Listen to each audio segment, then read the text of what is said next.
kung tawagin ay Solo Hotel ay minsang nagkita-kita ang magkabilang kampo. And don't ask me why. Mind you, 14 years old pa lang noon si Pepsi at nasa 30s naman ang tatlo at nasa tugatog ng kanilang kasikatan. And you know, kung sikat ka at marami kang pera ay isang pitik mo lang ay magagawa mo na ang lahat ng iyong naisin. I will not go into details sa kung ano ang nangyari noong gabing yon o noong araw na yon, pero basically may hawakan, takutan at may sapilitang ginawa ang tatlo kay Pepsi Paloma ng sabay-sabay. You get the point. Not to mention ay may kasama pa noon si Pepsi Paloma na may pangalang Guada Guarin na kaparehong nakaranas ng hindi maganda sa tatlo.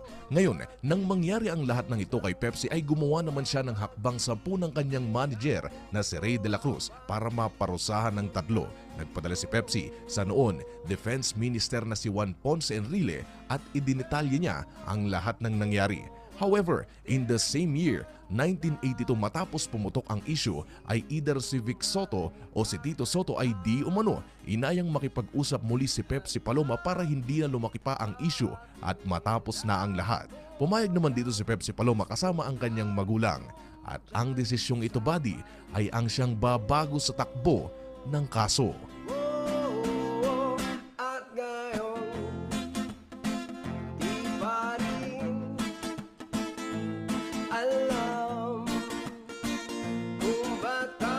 Sa loob ng bahay habang patuloy ang meeting ng dalawang kampo ay walang ano-ano'y inilabas ni Tito or Vic Soto ang kanyang sandata.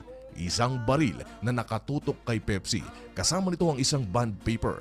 Ang bond paper ay isang affidavit of desistance. Isa itong sulat, buddy, kung saan pag pinirmahan ng isang umaakusa sa isang individual ay mawawalan ng bisa ang kung anumang kaso ang isinampa niya sa korte. And legend says na kahit anong gawing pagpumilit na pirmahan ito ni Pepsi ay hindi siya pumapayag. Dito ngayon papasok ang kanyang magulang at di umano siya ang pumirma in behalf of Pepsi Paloma sa takot na may mangyaring hindi maganda sa kanila. We can say na parang parental consent ang ginawa ng kanyang ina at sinasabing bilang magulang ni Pepsi Paloma at wala pa siya sa tamang edad para magdesisyon ay sumasang-ayon ako. Ako na lang ang pipirma sa kung anumang nakasaad sa affidavit of desistance. And the rest is history. Alam nyo, buddy, habang umuusad noon ang kaso ay walang ibang sinabi ang tatlo sa media kundi ang lahat ng alegasyon ay walang katotohanan. However, in as fast as 3 months matapos ang nasabing pirmahan ng affidavit of desistance ay once and for all nagsalita na ang tatlo tungkol sa kaso at live pa ito sa telebisyon.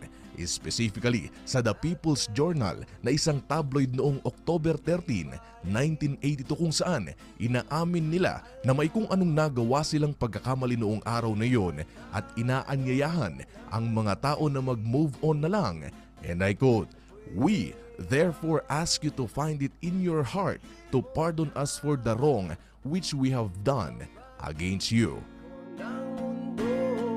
But there's a catch. You see, ang quote-unquote apology statement ng tatlo ay non-existent sa internet. Wala tayong tangible evidence sa bagay na ito. We need to consider na 1980s nangyari ang lahat at iilang pelikula lang o mga video ang nakasurvive at sa kabutihang palad ay nai-upload sa internet para ating panoorin. You see, maituturing kong lost media ang bagay na ito dahil marami ang claim ng mga nakakatanda sa atin ang sinasabi na napanood nila ang apology video ng tatlo noong 1980s.